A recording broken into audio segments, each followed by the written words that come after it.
देख बोला जोनी आज ना तो गरम बा मिजाज लागे खुल जाई राजू डोलवले है बा। अरे का भाई पियावा मोरा चढ़ी तर पर अंकुरी उठवले बा। का पियावा मोरा चढ़ी तर पर अंकुरी उठवले बा। सही में हो हो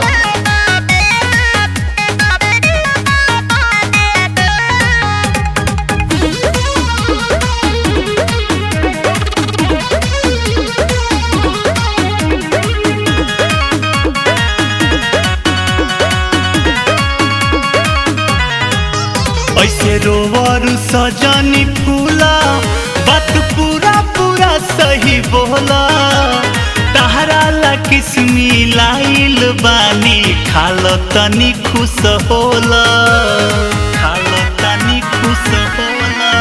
ऐसे रोवर सजनी फूला अच्छा। बात पूरा पूरा सही बोला तहरा ला किस्मी लाइल बानी खालो तनी खुश होला। खुश मत हो सुना का भाता राके लहगे पाता चहल गइल बाटे। ई कैसे ससुरा में ही जात वो छहल गइल बाटे। सुनो का छोड़ चिंता परेशानी अभी चढ़ल बा जवानी काहे ना? साथ काटे के हो बाटे ओ दिल महल जिंदगानी चल काट खूबे चानी।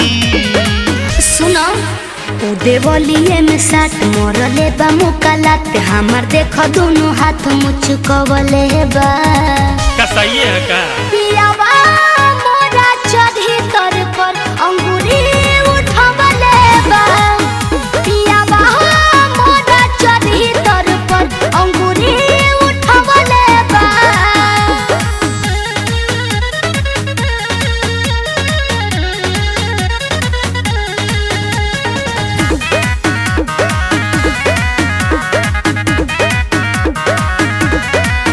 काहे सोहतारू तब साजा का करी नैहर में अरवे से माजा चुप रह।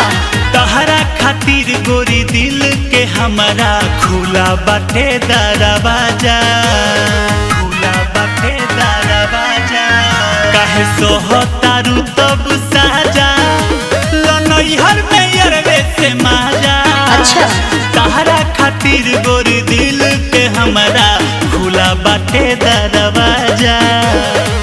हमार बात सुना एक एक के तो बचपन के याद हवा हो।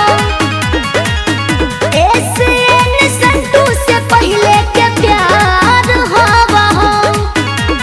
बुझलो तब दोस्तारा के काहे बन गइलू मेहरारू तो का करे सब हो खाला के बाद अब ई का कहतारू अब जाए दो। अब का चाहतारू।